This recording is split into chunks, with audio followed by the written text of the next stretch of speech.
afternoon. Before we begin, I'm going to make this statement, let it stand on its own. I'm not going to take any questions, but I'll be taking questions tomorrow and the next day. But I don't want anything to get in the way of the statement. To be very blunt about it. Not that you wouldn't just focus on the statement. Earlier this morning, the United States Senate, as you all know, voted overwhelmingly by a margin of 70 to 29 to move forward with the bipartisan national security bill. Now it moves to the House. And I urge Speaker Johnson to bring it to the floor immediately. Immediately. There's no question that if the Senate bill was put on the floor in the House of Representatives, it would pass. It would pass. And the Speaker knows that. So I call on the Speaker to let the full House speak its mind and not allow a minority of most extreme voices in the House to block this bill even from being voted on. Even from being voted on. This is a critical act for the House to move. It needs to move. The bill provides urgent funding for Ukraine so it can keep defending itself against Putin's vicious, vicious onslaught. We've all seen the terrible stories in recent weeks. Ukrainian soldiers out of artillery shells, Ukrainian units rationing rounds of ammunition to defend themselves, Ukrainian families worried that the next Russian strike will permanently plunge them into darkness or worse. This bipartisan bill sends a clear message to Ukrainians and to our partners and to our allies around the world. America can be trusted. America can be relied upon. And America stands up for freedom. We stand strong for our allies. We never bow down to anyone, and certainly not to Vladimir Putin. So let's get on with this. Remember, the United States pulled together a coalition of nearly 50 nations to support Ukraine.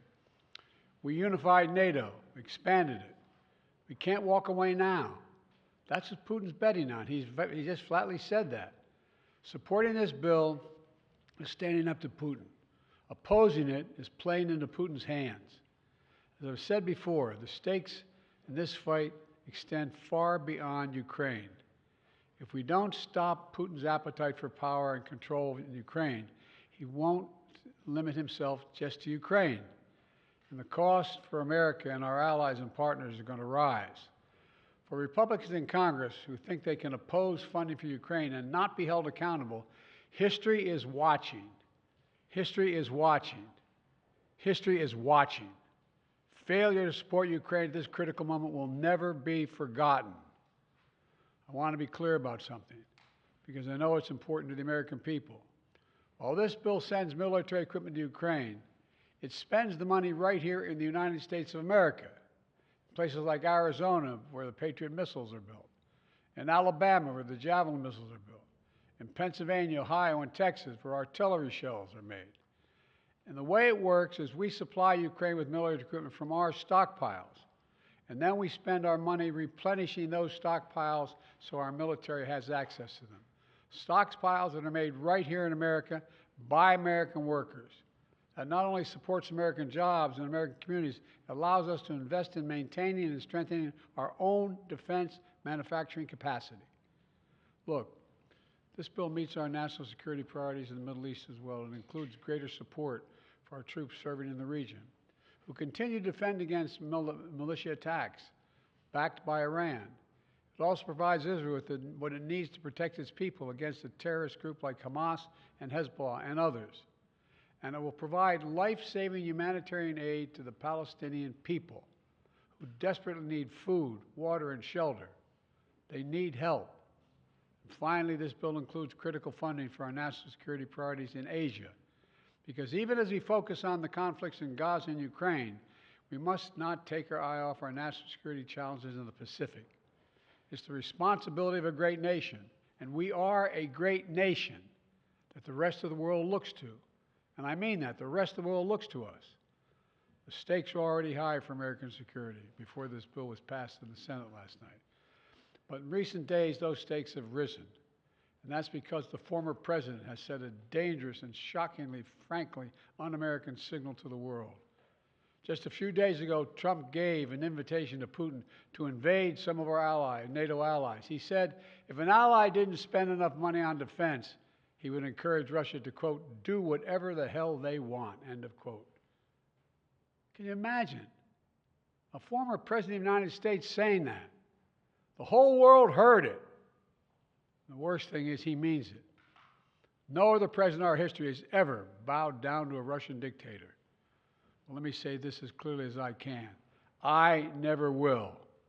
For God's sake, it's dumb, it's shameful, it's dangerous, it's un-American. When America gives us word, it means something. When we make a commitment, we keep it. And NATO is a sacred commitment. Donald Trump looks at this as if it's a burden. When he looks at NATO, he doesn't see the alliance that protects America and the world. He sees a protection racket. He doesn't understand that NATO is built on the fundamental principles of freedom, security, and national sovereignty. Because for Trump, principles never matter. Everything is transactional. He doesn't understand that the sacred commitment we've given works for us as well. In fact, I would remind Trump and all those who would walk away from NATO, Article 5 has only been invoked once, just once in our NATO history, and it was done to stand with America after we were attacked on 9/11. We should never forget it. You know, our adversaries have long sought to create cracks in the alliance. The greatest hope of all those who wish America harm is for NATO to fall apart. And you can be sure that they all cheered when they heard Donald Trump and heard what he said. I know this, I will not walk away. I can't imagine any other president walking away. For as long as I'm president, if Putin attacks a NATO ally, the United States will defend every inch of NATO territory. Let me close with this. You've heard me say this before. Our nation stands at an inflection point in history, where the decisions we make now are going to determine the course of our future for decades to come. This is one of those moments. And I say to the House members, House Republicans, you got to decide. Are you going to stand up for freedom? Or are you going to side with terror and tyranny? You're going to stand with Ukraine? You're going to stand with Putin? Will we stand with America or with Trump? Republicans and Democrats in the Senate came together to send a message of unity to the world. It's time for the House Republicans to do the same thing, to pass this bill immediately, to stand for decency, stand for democracy, to stand up to a so-called leader hell-bent on weakening American security. And I mean it sincerely. History is watching. History is watching. In moments like this, we have to remember who we are.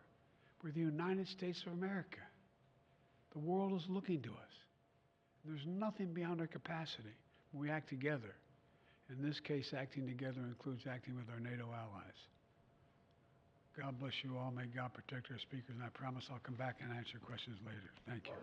Sir, when Trump said that, sir, what did Putin hear? What's plan B if the speaker doesn't act? Sir, the hostages.